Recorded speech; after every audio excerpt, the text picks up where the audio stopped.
Joining me this morning on the program, the Parliamentary Secretary for Employment, Jason Clare, and the Shadow Minister for Tourism, Steve Chobo. Gentlemen, good morning to you both. Good morning. And we'll start on a bipartisan note. SBY in town today, Jason. And it follows yesterday's apparent death of a senior JI operative, Del Martin, someone who was involved in the first Bali bombings. So it's quite timely, that achievement in combating terrorism, the speech today. Well, we'll wait for the Indonesian authorities to determine whether that is in fact the case. That's the appropriate thing to do. But there is no doubt that the Indonesian officials and the Indonesian government have been increasingly successful in combating terrorism. Their police, I think since 2003, have arrested more than 450 alleged terrorists, many of whom have been convicted in their courts. And a lot of that work has been done in cooperation with the Australian Federal Police. So that's a good thing. That's an example of the type of cooperation that's necessary on big issues like terrorism between both Australia and Indonesia. The Foreign Minister, Stephen Smith, was on the ABC last night on this issue. Let's hear what he had to say.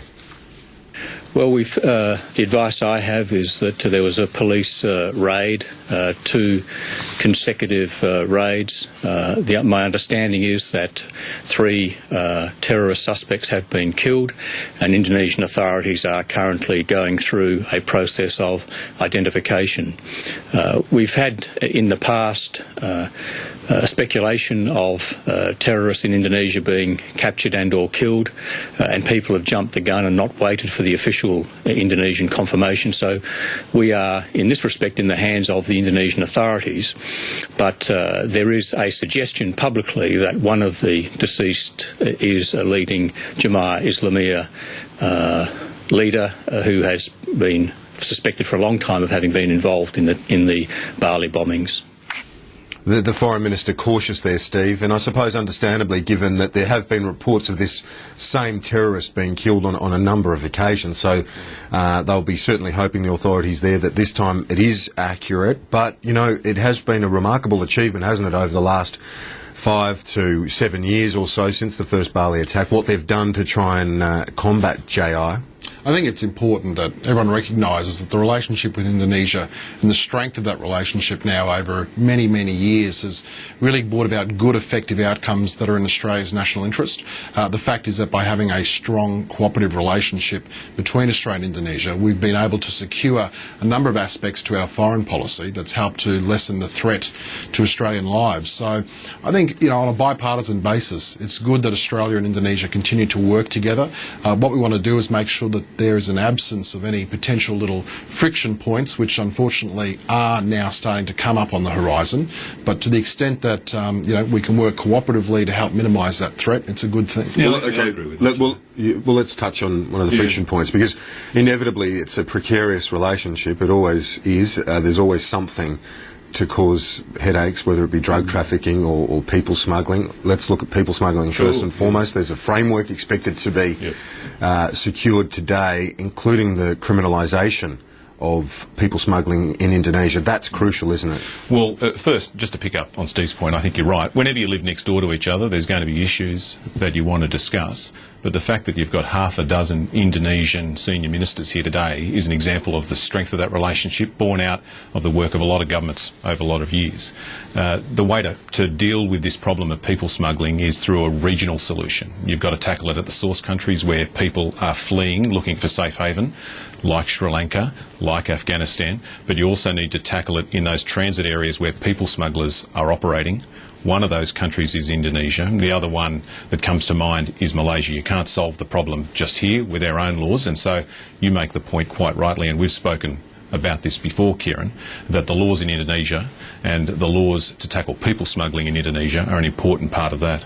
And so, Steve, obviously it's something that the opposition's been making a political point about for a number of months now, about the increase in the boat arrivals, but it's a linchpin, isn't it, that element, that legal deterrence in Indonesia? Well, you know, interestingly, listening to Jason's answer, he left out, of course, one of the crucial factors. He said we need to focus on what we call the push factors, which, you know, are countries like Afghanistan and Sri Lanka. We need to focus on the transit areas, and I agree with him on both of those. But he left out the all-important one, which, of course, are the pull factors. And everybody knows, and, you know, the only people who pretend What this are the doesn't pull factors, exist. Steve? Well, I'll tell you, the only people that pretend this doesn't exist is the Labor Party. The fact is, since Labor weakened our borders, What did we do? we've had a massive spike in the number of illegal arrivals. We've had 88 boats with over 4,000 people since Labor weakened our borders. So, you know, if Labor sits there and still seems to be ignorant of what they've done, well, let me explain what Labor's done. Please tell me I'll what it happily- is that we happily did that explain. weakened our borders. What Labor did was changed our border protection policies so that we went from no boats under the coalition because we made it very clear, and this is the What change did fundamental we make, point. Steve? This is the fundamental point. What happened was that under the coalition, people knew if they tried to get to Australia, they would not be processed in Australia. And what Labor did was change that so that we actually had the absurd situation arise, thanks to Kevin Rudd and Labor, where if people actually made it to Indonesia, they then got fast-tracked for processing into Australia. So, you know, Jason, what your government needs to do is pull its socks up, stop putting undue pressure on Indonesia, Steve, change your failed policies. You can't which has even seen a tell me. massive You can't even increase answer in a simple policies. question. What change did the government make that softened You border protection? changed it from offshore processing so that now people that arrived in Indonesia got fast-tracked into Australia. That's what you did. There were That's what's times failed. you said, I mean, well, if you go through the changes, one, you set the time limit that within, I think it's 6 months, a person has to be processed and moving on. That, of course, is a significant change. The second one was the offshore processing changes, the closing of Nauru and so on, and the end to temporary protection visas. But let's have a debate about the detail of that. Well, but You know, doesn't it go to the general sense, though? I mean, we could go to the individual elements of it, but the general sense and rhetoric from your government. The very important debate here is, did the changes we make cause people to come here? Yes. Now, 250,000 Sri Lankans have left their country in the last 12 months. 130,000 have gone to India. Tens of thousands have gone to Europe. More have gone to Norway than to Australia. Now, they didn't change their laws. If you want to have a debate about whether the changes we made had an impact, then have a look at the decision to stop processing at the Pacific Solution. That didn't work. That cost over $1 billion. Have a look at temporary protection visas. Temporary protection visas actually caused people to try to come here. Because you couldn't reunite with your family, a lot of women and children stuck in Indonesia tried to get on boats to get to Australia, including women and children that died on the CivX. Okay. So that didn't work. If you want to have a debate, let's have a debate about the details. Steve, I want to come to you. One final comment on this, but in the context of the SBY's address this afternoon, it's first time for an Indonesian leader to be addressing both houses of Parliament. What would you expect from him on this issue? Well, I think that Indonesia